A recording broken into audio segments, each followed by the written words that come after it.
আল্লাহ রাব্বুল আলামিন কোরআনে কারীমের মধ্যে বলেছেন, একটা মানুষকে যদি কেউ হত্যা করে তাহলে সে যেন তামাম পৃথিবীর মানুষকে হত্যা করলো, আর একটা মানুষকে যদি কেউ বাঁচাই দিল সে যেন তামাম পৃথিবীর মানুষগুলি বাঁচাই দিল।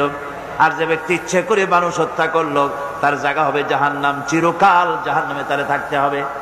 মাদ্রাসায় গুলি পড়ায়া ছাত্রদের মগজের ভিতরে, রক্তের ভিতরে এই আল্লাহর ভয়, জাহান্নামের ভয় ঢুকিয়ে দেওয়া হয়, যার ফলে মাদ্রাসাগুলি সন্ত্রাসের কারণে কোথাও বন্ধ হয় নাই।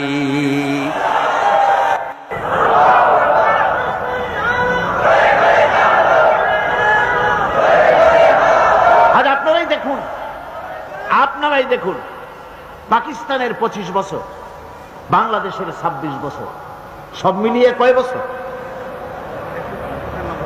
অঙ্কের ছাত্র নাই এখানে? 51 বছর, অর্ধ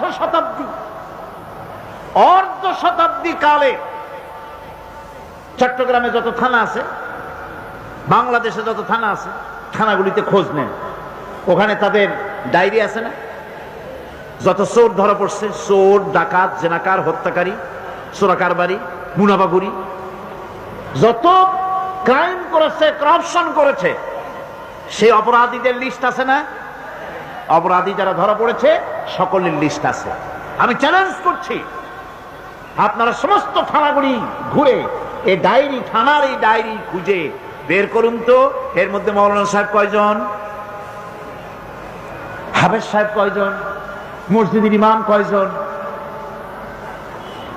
তাহলে একথা মানবেন কিনা যে কোরআনের শিক্ষার চাইতে বড় শিক্ষা পৃথিবীতে নাই?